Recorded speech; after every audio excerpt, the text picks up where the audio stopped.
Hello, నేను మీ విశ్వనరుడు శ్రీనివాస్. నిన్న ఈ మధ్య కాలంలో జర్నలిజంలో ఆడవారిలో మరి మొదటి స్థానం నంబర్ 1గా మరి ఆమె వాయిస్ వినిపించేటువంటి తులసి చంద్ గారి గురించి మరి కొన్ని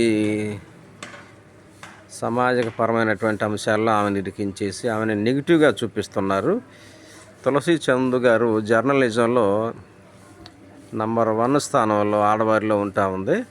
ఆమె వాయిస్ ఎక్కడైతే అన్యాయం జరుగుతుంటుందో, ఎక్కడైతే మరి అసమానతలు ఉంటాయో, ఆమె వాయిస్ను వాటి పక్షాన నిలబడి మరి ప్రశ్నించడంలో దిట్ట అని చెప్పక తప్పదు. మరి తులసి చంద్ గారు లాంటి నిజాయితీ పరులైనటువంటి జర్నలిస్టుల మీదనే మరి నెగిటివ్గా కొంతమంది ట్రోల్ చేస్తున్నారంటే ఈ దేశం ఎటుపోతుందో అర్థం కావడం లేదు. అలాగే ఈ మతాన్ని ఆమె మీద కూడా రుద్దుతూ మరి గందరగోళం చేస్తున్నటువంటి పరిస్థితులు.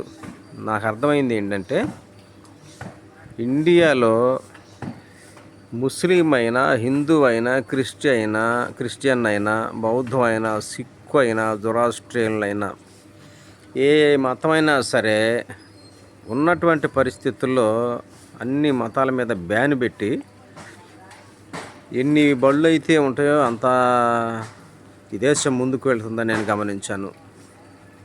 ఎన్ని గుళ్ళు అయితే ఉంటాయో అక్కడ అంటరానితనం, అమానుషం, మరి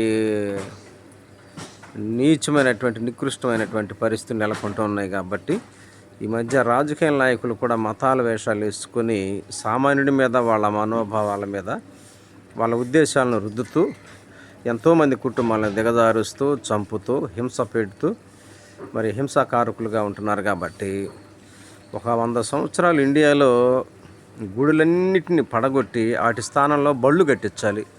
బడి ద్వారా, చదువు ద్వారా, దాని ద్వారానే తప్పితే ఎన్ని గుళ్ళు ఉంటే అంత అమానుషం జరుగుతుంటుంది, అంత అంటరానితనం జరుగుతుంటుంది, అంత క్రూరత్వం పెరిగి మనుషులు దూరం చేసుకుని మరి ఈ సమాజాన్ని వెనకనెట్టేటువంటి ప్రక్రియ కొనసాగుతుంది. కాబట్టి